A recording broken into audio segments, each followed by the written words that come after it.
జగన్మోహన్ రెడ్డి గారి నాయకత్వంలో ఆధ్వర్యంలో 2009 రాజశేఖర రెడ్డి గారి మరణానంతరం ఎంచుకున్న మార్గం ఏంటంటే నిరంతరం ప్రజల్లో ఉండటం. దాదాపు ఒక 4 సంవత్సరాలు సాగినటువంటి ఓదార్పు యాత్ర, దాని తర్వాత వచ్చినటువంటి 2014 ఎన్నికలు, ప్రతిపక్ష పార్టీ ఎమ్మెల్యేలని మొత్తాన్ని కొనేసి ఆనాటి కూటమిగా ఉన్నటువంటి తెలుగుదేశం, బీజేపీ, దూరం నుంచి సపోర్ట్ చేసినటువంటి జనసేన, దాన్ని నిరసిస్తూ సాగినటువంటి ప్రజా సంకల్ప యాత్ర. దాదాపు 9 సంవత్సరాలు జగన్మోహన్ రెడ్డి గారు నిరంతరంగా ప్రజల్లో ఉండి ప్రజల బాధల్ని, కష్టాలని, నష్టాలని సవిచూసి ప్రత్యక్షంగా అనేకమైన అంశాల మీద 2019 ఎన్నికల మేనిఫెస్టోలో మేము అధికారంలోకి వచ్చిన తర్వాత ఈ రాష్ట్రంలో ఖచ్చితంగా అనేకమైన అంశాల మీద ప్రభుత్వం తన దృష్టిని పెట్టి కొన్ని సంవత్సరాలుగా సుదీర్ఘంగా పరిష్కారం లేకుండా ఉన్నటువంటి అంశాలకి మా పార్టీ, మా ప్రభుత్వం పరిష్కారాన్ని చూపించబోతుంది.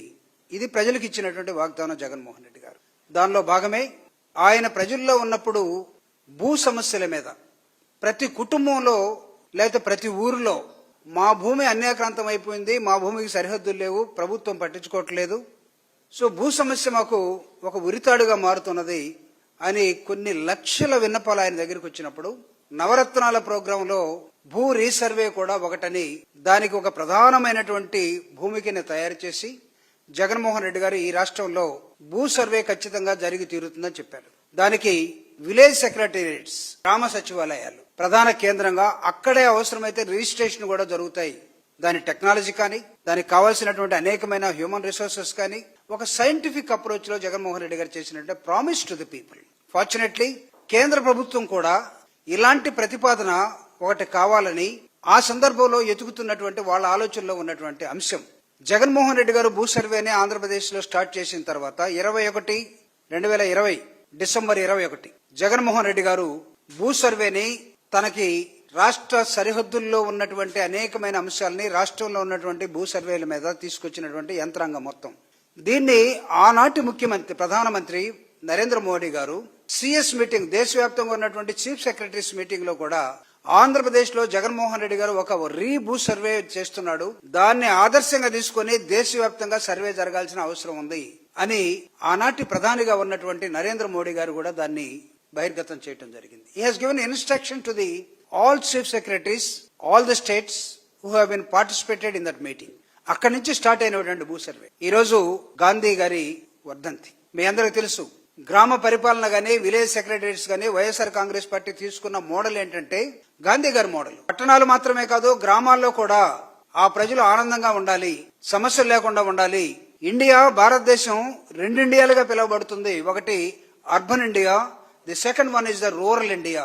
రూరల్ ఇండియాని మనం అడ్రస్ చేయకుండా అర్బన్ ఇండియాను మాత్రమే అడ్రస్ చేసుకుంటూ వెళ్ళిపోతే ఇది సమంజసం కాదు, పాలకలిగే పరిపాలన కూడా సరిగా చేసినట్టు కాదు. సో జగన్మోహన్ రెడ్డి గారు he's taken a decision to address rural India in the eve of Gandhi మహాత్ముడు తీసుకున్నటువంటి గ్రామ స్వరాజ్యం అనే దాని మీద ఒక వాలంటరీ వ్యవస్థని వీటినన్నింటినీ మొత్తం తీసుకున్నాడు. సో ఇంకా రీసర్వేకి ఆద్యం ఏంటంటే, రవి అస్తమించిన బ్రిటిష్ సామ్రాజ్యవాదులు ఈ దేశాన్ని 200 సంవత్సరాలు పరిపాలించారని చెప్పుకునే కాలంలో ఆ రోజు డాక్టర్ బాబాసాహెబ్ అంబేద్కర్ గారు ప్రతిపాదించింది ఏంటంటే, as we are going to get independence, మనకి స్వతంత్రం అనేది వస్తూ ఉంది, అయితే వచ్చిన తర్వాత what we have to do, ఏం చేయాలి.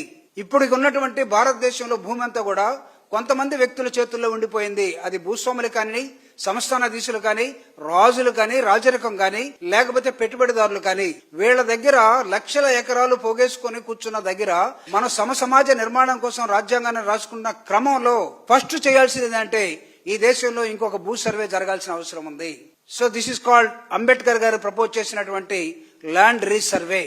దాన్ని 100 సంవత్సరాల తర్వాత, strictly speaking after 103 years Jaganmohan Reddy గారు ఆంధ్రప్రదేశ్ లో దాన్ని ఇంప్లిమెంటేషన్ లో తీసుకొచ్చాడు.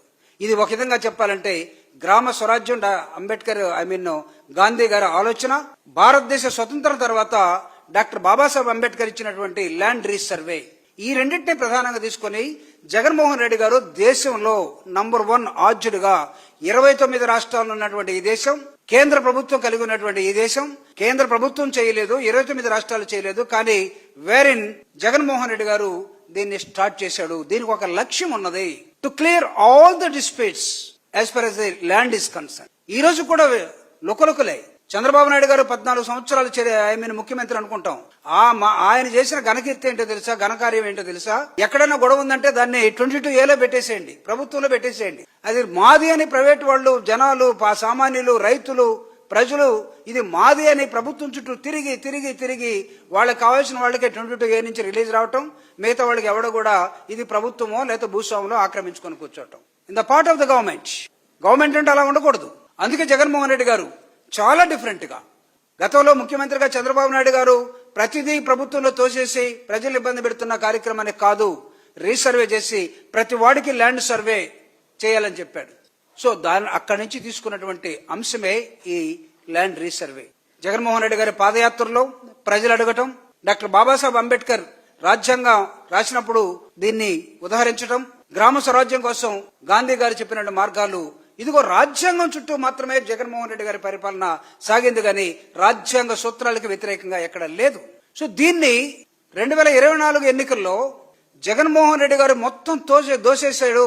ఆయన చేసినటువంటి రీసర్వే 2 విమానాలు జర్మనీ నుంచి, అమెరికా నుంచి, ప్రపంచ దేశాల్లో డెవలప్ అయినటువంటి కంట్రీస్ లో ఎక్కడ కూడా ల్యాండ్ వివాదాలు ఉండవు. సో జగన్మోహన్ రెడ్డి గారు చేసినటువంటి ఇంకొక గొప్ప విషయం ఏంటంటే, భారతదేశంలో ఉన్నటువంటి survey of India, mister Singh, he was the director at the time, ఆయన్ని కూడా దీనిలో చేర్చుకొని సర్వే ఆఫ్ ఇండియా సహకారంతో ఆంధ్రప్రదేశ్ ఒక నూతన ప్రక్రియని ఆంధ్రప్రదేశ్ లో ఉన్నటువంటి భూములు మొత్తాన్ని కూడా సర్వే చేసే కార్యక్రమం it has been accepted by the central government. దీని మీద రాద్ధాంతం చేశారండి.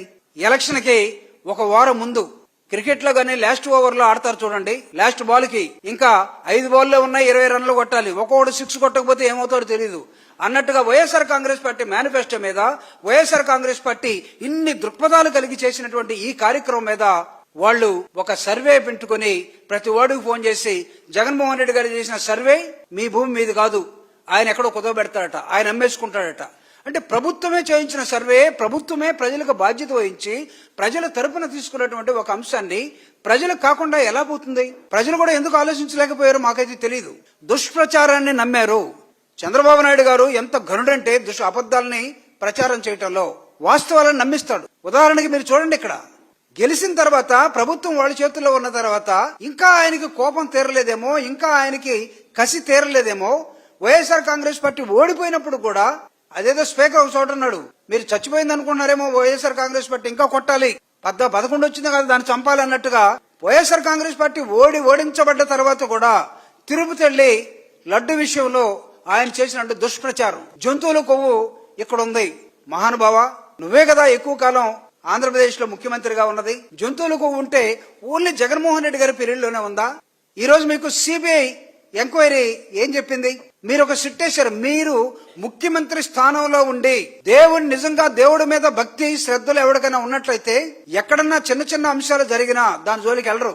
కానీ ముఖ్యమంత్రి అక్కడికి వెళ్లి ముఖ్యమంత్రి స్థానంలో ఉన్న వ్యక్తి పచ్చి అబద్ధాలు ఆడుతా ఉన్నాడు. పచ్చి అబద్ధాలు ఆడుతున్న వ్యక్తిని మిగతా వాళ్ళు డిప్యూటీ సీఎం సపోర్ట్ చేశాడు. ఇది ఎందుకో నాకైతే అర్థం కాలేదు. ఈ రోజు వాళ్ళు వేసినటువంటి సిట్ ఎక్కడ ఏమవుతుందో, ఆనాటి చైర్మన్ గా ఉన్నటువంటి వైవి సుబ్బారెడ్డి గారు దీన్ని ఎక్కడో శంకించాడు. ఈ సిట్ లో ఉన్నటువంటి police officers state government under లో ఉన్నారు కాబట్టి వీళ్ళు సరైనటువంటి ప్రాతిపదికన నివేదిక ఇస్తారో లేదో సుప్రీంకోర్టును ఆశ్రయించాడు. Supreme Court has taken a decision సిబిఐకి ఇవ్వటం. వాళ్ళు చాలా క్లియర్ గా దీని మీద చెప్పుకున్నారు. సిబిఐ తోటి ఎంక్వైరీ చేయమన్నారు. సిబిఐ చాలా క్లియర్ గా ఈ రోజు అక్కడ ఎలాంటి జంతు కొవ్వు ఎక్కడ లేదు అని చెప్పింది. చెప్పుతో కొట్టినట్టయింది వీళ్ళకి. కానీ ఏమైనా ఉందా? ఏమీ లేదు. మళ్ళా నిన్న ఒక పోస్టర్ ఏమని పెడుతున్నారు? ఈ పోస్టర్లు ఎక్కడో పాపం జరిగిపోయింది, దానిలో కల్తీ జరిగింది.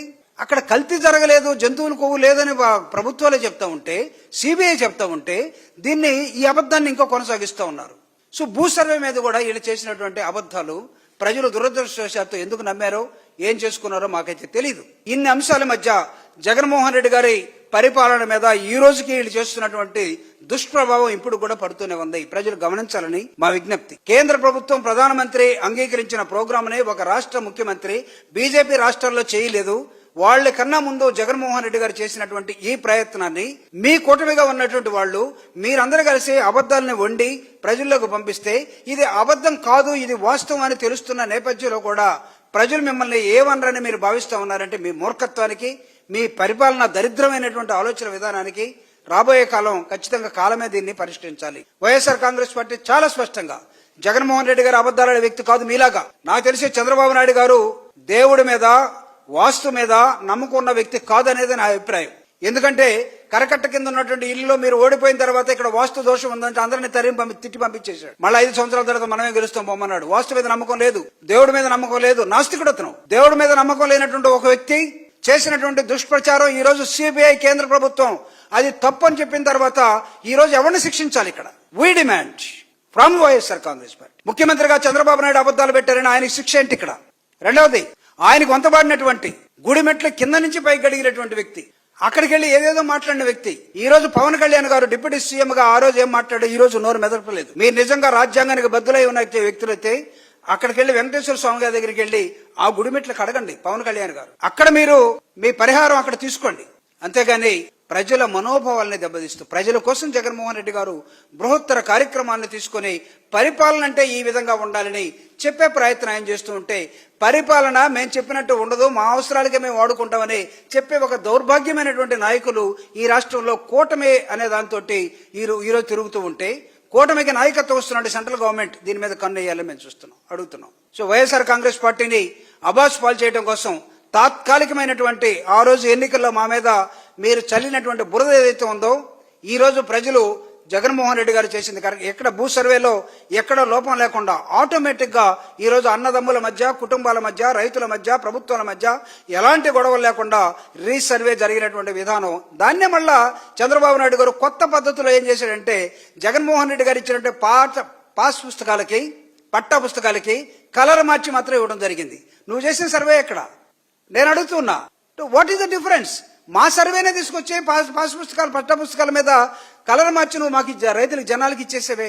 అని ఎంత మాయగాళ్ల పరిపాలనలో ఈరోజు ఆంధ్రప్రదేశ్ కబంధ హస్తాల్లో ఉండిపోయింది. దీన్ని రక్షించుకోవడం కోసం, ప్రజల్ని జాగృతం చేయడం కోసం, ప్రజల్ని ఎడ్యుకేట్ చేయడం కోసం ప్రజా ఉద్యమాలను నమ్ముకున్నటువంటి వైఎస్ఆర్ కాంగ్రెస్ పార్టీ ఒక పక్క వెంకటేశ్వర స్వామి ఆయన దాన్ని కూడా, ఆ భక్తిని కూడా కాదని చేసినటువంటి దుష్ప్రచారం ఏదైతే ఉందో దాన్ని ఖండిస్తూ ఈరోజు ఆయనకి, చంద్రబాబు నాయుడు గారికి, పవన్ కళ్యాణ్ గారికి ఖచ్చితంగా ఆ విషయం మీద ఈ రాష్ట్ర ప్రజలకి క్షమాపణ చెప్పాల్సిన అవసరం ఉంది. రాష్ట్ర ప్రజలు మాత్రమే కాదు, దేశ ప్రజలు. పవన్ కళ్యాణ్ గారు ఈ లడ్లన్నీ కూడా అయోధ్య వెళ్ళిపోయినాయి, అయోధ్యలో వాళ్ళు తిన్న వాళ్ళందరూ కూడా కక్కుండయి, వాళ్ళ మానసిక స్థితి ఏంటో అన్నాడు. బాబు ఇప్పుడు ఏం జరగలేదని చెప్తా ఉంది, మీరేం చేయాలా? మీకు వామిటింగ్స్ వస్తున్నాయా లేదా? మీకు వామిటింగ్స్ రాకపోతే మిమ్మల్ని మాట్లాడింది కక్కే విధంగా ప్రజా ఉద్యమాలు ఉంటాయి. ప్రభుత్వం కూడా దీని మీద దృష్టి పెట్టాలని, కోర్టులు కూడా దృష్టి పెట్టాలని వైఎస్ఆర్ కాంగ్రెస్ పార్టీ లడ్డు విషయంలో వీళ్ళు ప్రదర్శించే విధానం, భూ సర్వే విషయంలో వీళ్ళు ప్రదర్శించే విధానం, ఇది ప్రజల ఆలోచనలకి వ్యతిరేకంగా ఉన్నటువంటి వీళ్ళని సీరియస్ గా తీసుకోవాలని చెప్తూ